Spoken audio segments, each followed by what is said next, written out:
I'm Steve Owens, Director of the Arizona Department of Environmental Quality.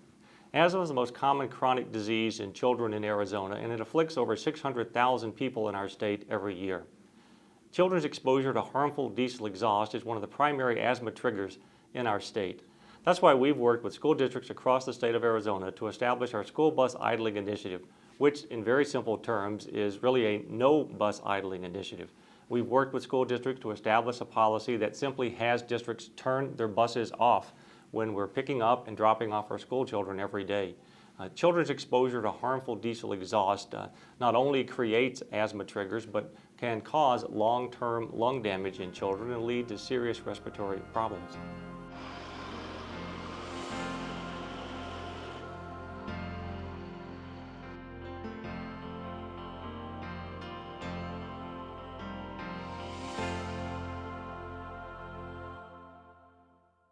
Connor has severe persistent asthma, and he was diagnosed around the age of 2.5.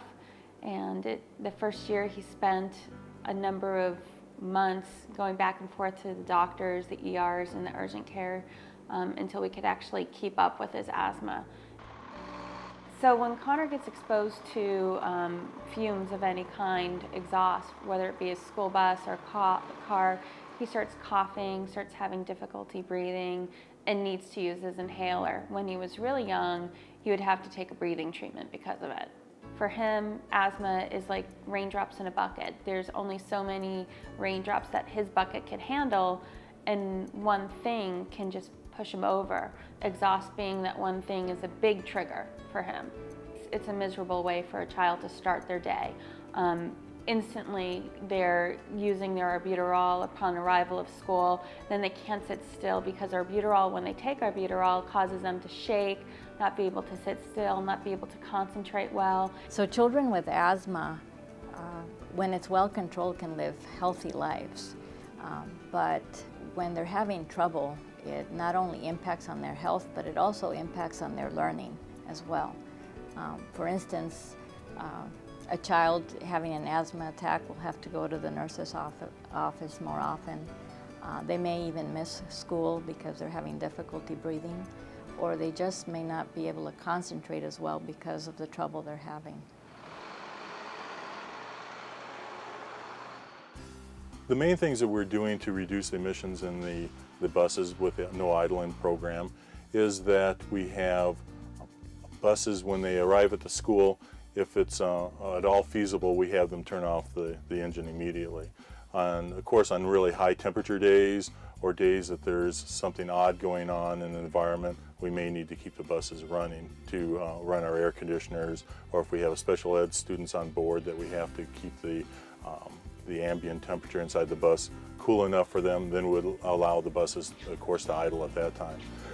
But on a normal day, we can just pull up to the school zone, turn off the buses, and we eliminate all that pollution around the schools.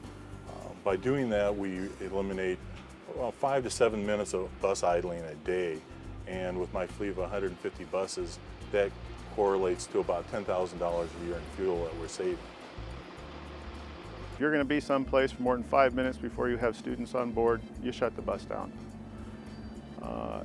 Minimum standards from the Department of Public Safety say that anytime a school bus driver is away from the school bus, the bus is turned off, the key is taken out. So we sort of combine those two principles, have that 5-minute rule. You need to be a little flexible in doing this, but the majority of the time when you have your buses pull up to the bus lane, you can turn off the buses almost immediately and save a lot of pollution around the school so that the pollution does not get inside the classrooms, the students waiting there, and the driver themselves not being exposed to nearly as much exhaust fumes. Making a big deal on its first introduction to the group is of significant importance, as well as regular, frequent, consistent refresher reminders.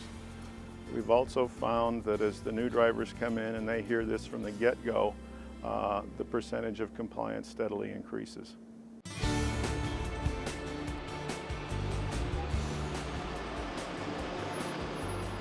I mean, it's a horrible, horrible thing for any child or adult to be subjected to. So I really just wish that all across the state, they would stop doing that and come up with alternatives that when they get to a school, they turn off their school bus. When they are on a field trip and they're lining those kids up to get onto the school bus, that they just don't run their school buses idle. No child should have to breathe that. Parents entrust their children to the schools and their teachers, and schools have the responsibility of keeping them safe and creating a healthy learning environment. They can do this by creating policies that reduce children's exposure to emissions. In Arizona, we have the new initiative of turning the brown to blue, and I think this is a very good step in assisting the state of Arizona to get back to the blue air. I think that's a noble and a very responsible goal that we should have as directors, that we want to provide safe transportation and give an environmentally quality experience to the students that ride our bus. Our number one concern as a transportation department for Chandler School District, and this is the same across the valley and across the state and the nation, is safety. Safety for our employees, safety for our equipment, and most importantly, safety for the students we carry and the general public. And part of that safety is a concern for the health and well-being of these people. And if by implementing this policy of limiting school bus idling, we can reduce the amount of pollution that these people are exposed to, we're all for that. Our top priority at the Department of Environmental Quality is protecting the environment and the health and safety of our children. By working with school districts across the state of Arizona to implement the school bus idling program, not only are we cleaning the air, but we're protecting our children from exposure to harmful diesel emissions. That's why we need your help. We have over 150 school districts already participating in this program, but not every district is involved. We want every district in the state of Arizona involved in this program, and we need your help. So please join us in this very important effort.